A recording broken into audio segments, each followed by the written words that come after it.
Victor Kralov didn't sleep that night. His body might have been paralyzed, but his mind was restless, thrashing like a trapped animal. He stared at the dark ceiling of his lavish private ward, replaying the moment again and again, the touch of his finger, the faint warmth coursing up his arm, the impossible sensation of life returning to what had been dead for years. For 3 long years, he had heard the same merciless words from every doctor he summoned: irreversible damage. His spinal injury had locked him into a prison of flesh. He was guilty beyond imagination, yet powerless. He had spent fortunes trying to free himself, specialists from Europe, experimental treatments from America, miracle workers from Asia. None had worked. His body remained a stone, cold and unyielding. And then, last night happened. Not a doctor, not a scientist, not even a nurse. Just a girl, a teen, starving creature who slipped into his guarded home as though carried by the wind itself.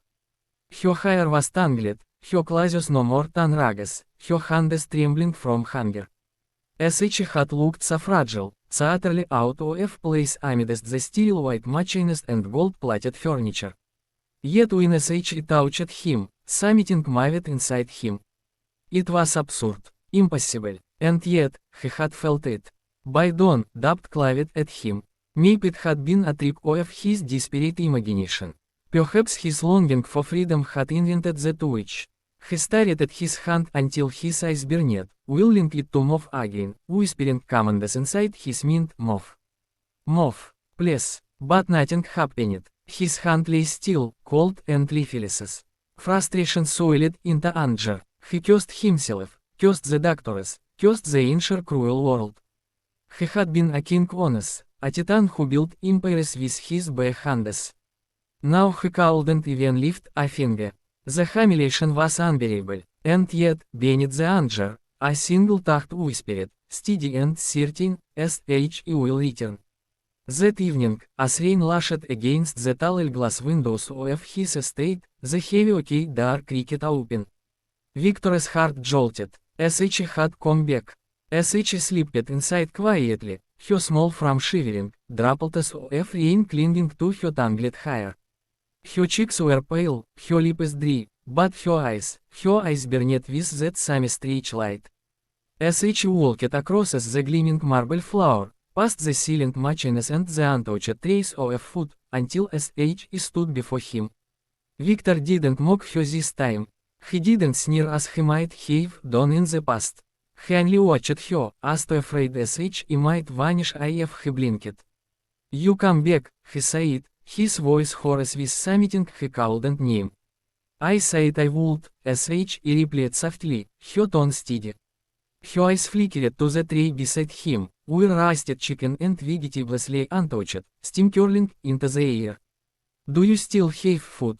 Victor gestured toward it, feeling suddenly ashamed of the abundance he took for granted. SH picked up a piece of roasted chicken, bit into it, and closed her eyes.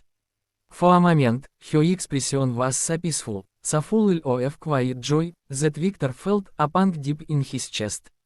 When SH had eaten just enough to steady herself, SH set the plate down. Then SH reached out with a hand small and delicate, and placed it gently on his arm. The warmth came instantly. This time it wasn't a faint illusion, it was undeniable. His wrist jerked, sharp and real, as if jolted by a hidden current. Victor gasped, a strangled cry escaping his throat. He stared at her, his eyes wide. "Who are you?" he demanded, his voice rawer than intended. SH didn't flinch. SH didn't back away. Instead, SH whispered, "Your body is starving for movement, just as I am starving for food. We are the same, you and I." Victor froze. The word struck him in a way no doctor's diagnosis ever had. He had never been compared to anyone before, let alone a beggar girl. His whole life had been built on the belief that he was above the masses, set apart by will, by power, by brilliance. And yet here SH was, saying they were equal. He should have felt insulted. But instead, he felt something else. Something that unsettled him more than anger, curiosity. Over the following nights, sh returned again and again. Each time sh come, drenched from rain or chilled from the wind, sh would eat a little, just enough to fill her hollow stomach. And then sh would touch him. Always the same ritual, always the same search of warmth, the same electric awakening of his body. First it was a finger, then his wrist, then his arm twitching weakly of the chair's rest. The nurses noticed, whispering behind his back. The doctors called it a neurological anomaly, shaking their heads at charts and scans. None could explain it. They spoke of spontaneous recovery, of nerve regeneration, but their words sounded hollow even to themselves. Victor knew the truth, and he guarded it fiercely, saying nothing. Sh was his secret, his lifeline, but with every visit, his curiosity burned hotter. Who was Sh really? How could a starving child carry such power in her touch? We him, of all people. One stormy night, thunder booming across the sky, he finally asked what he had been holding back. "Why are you helping em?" His voice trembled, not with weaknesses, but with fear of the answer. Her hand stilled on his arm. For the first time, her eyes softened with something like pain. "Because this gift was born from pain," Sh whispered. "And I will not sell pain."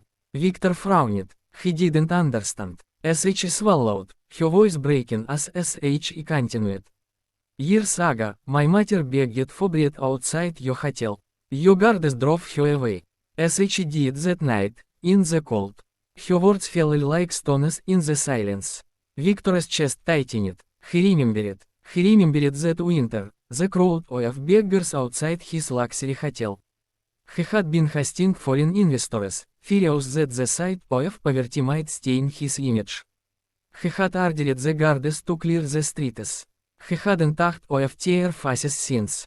Tears shimmered in the girl's eyes, but Sh did not look away. "I hated you for it. When I heard of your accident, I thought it was justice." Her lips trembled, but her voice grew steadier. "But hate doesn't heal. Hate eats you alive. My mother taught em to forgive. So here I am." Victor's throat constricted. His empire, his world, his entire life had been built on stepping over ours.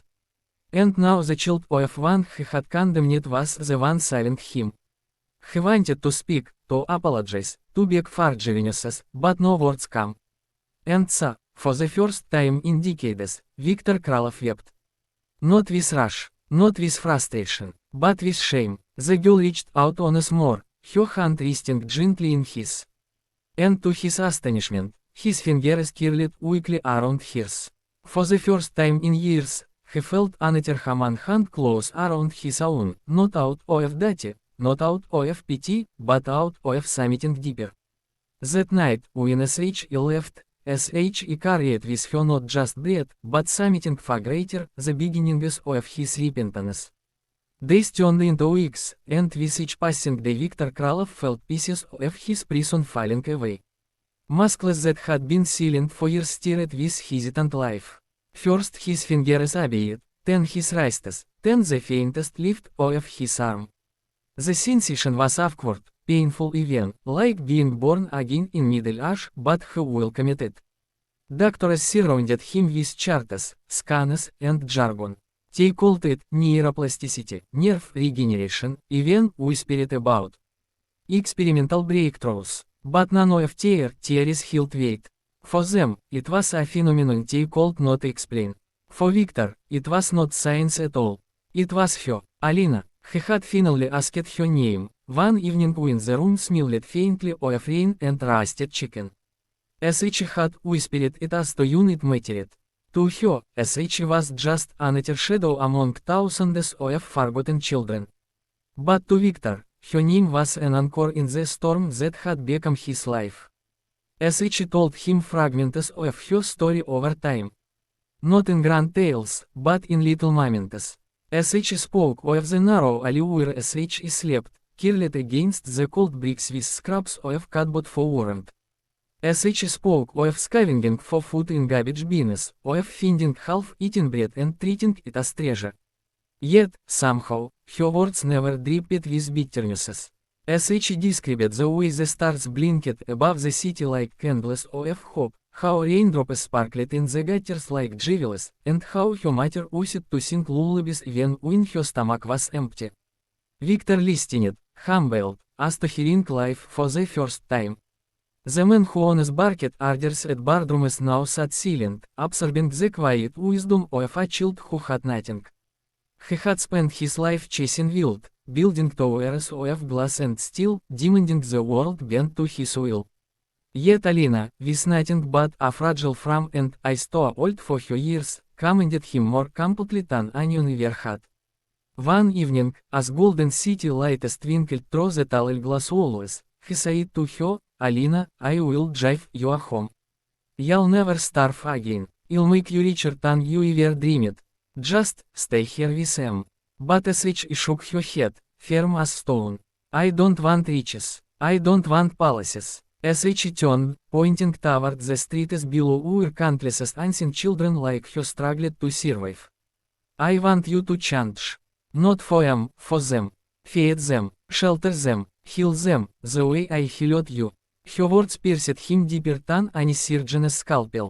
For the first time in decades, Viktor Kralov saw the truth of his life. He had been poorer than any starving child. His empire was built on greed, his fortune on disregard for those beneath him. He had lived surrounded by chandeliers, marble flowers, silk sheets, yet none of it had filled the emptiness inside. That night, with his trembling hand curled weakly in hers, he made her a vow. He would not rebuild his fortune for himself. He would rebuild the lives he had once inherited. And he meant it. The transformation began quietly. His hotels, honest glittering fortresses of exclusivity, opened their kitchens to the hungry. Where billionaires once feasted, children now ate warm meals. Shelters rose on properties he had kept abandoned for profit. Clinics were funded where doctors tended to the poor without cost. The world gasped. Newspapers ran headlines, "Billionaire turns philanthropist overnight." Critics scoffed, whispering it was a publicity stunt. Admirers hailed him as a hero. For the first time in years, the name Viktor Kralov carried not fear or envy, but hope. And through it all, Alina remained at his side. Sh never demanded recognition. Sh never stepped into the light. Sh was content to eat a little bread, place her hand on him, and watch his strength grow day by day. Sh was not his servant, nor his healer, nor his guest. Sh was submitting for greater. Sh was his consciousness, breathing life into both his body and his soul. By the end of the month, cameras rallied as Viktor stood for the first time in years. His legs shook violently, his teeth were weak, but they were real. He gritted his teeth, sweat beading his forehead, but he did not fall. He walked, halting and trembling, across the grand steps of his flagship hotel. The crowd erupted in cheers. The media called it a miracle recovery. Scientists debated furiously on television, trying to claim credit for a mystery none could explain. But Viktor knew the truth. It wasn't medicine, it wasn't luck, it was Alina, standing before the world, microphones flashing. He raised his weak but steady voice. "I once built an empire of wealth. I thought it made them powerful. I thought it made them alive. But I was wrong. True wealth is not measured in gold or glass towers. It is measured in loves healed, in bellies fed, in hands healed. No child will ever be turned away again. Not will I live." The crowd roared. Some wept. Others lied in disbelief. But the promise had been made, and Viktor meant every word. As the reporters clamored, Viktor's eyes searched desperately through the sea of faces. He wasn't looking for approval, or for applause. He was looking for her. And then he saw her. Alina stood quietly at the edge of the crowd, unnoticed, as to Sh were just another child among hundreds. Sh held a small loaf of bread, one he had given her earlier, and clutched it close as though it were priceless. Their eyes met, just for a moment. Sh smiled. It was a simple smile, but in it was the inner story of who Sh was: pain and forgiveness, hunger and grace, weaknesses and power. Viktor's throat tightened. He wanted to call out, to beg her to stay, to let the world know who had truly saved him. But before he could speak, SHE turned and melted into the crowd, disappearing as quietly as SHE had arrived. SHE did not belong to him. SHE did not belong to palaces or to fame. SHE belonged to the shadows, to the forgotten children, to the places where hope flickered waxed. SHE was a flame, not meant to be held, but to ignite others. Victor stood too long after the cameras stopped flashing, his gaze fixed on the place where SHE had vanished. The world called it a miracle recovery. The doctors called it a mystery. But Viktor Kralov knew the truth. His care had not been medicine. It had been far geniuses, driven to him in the shape of a starving girl.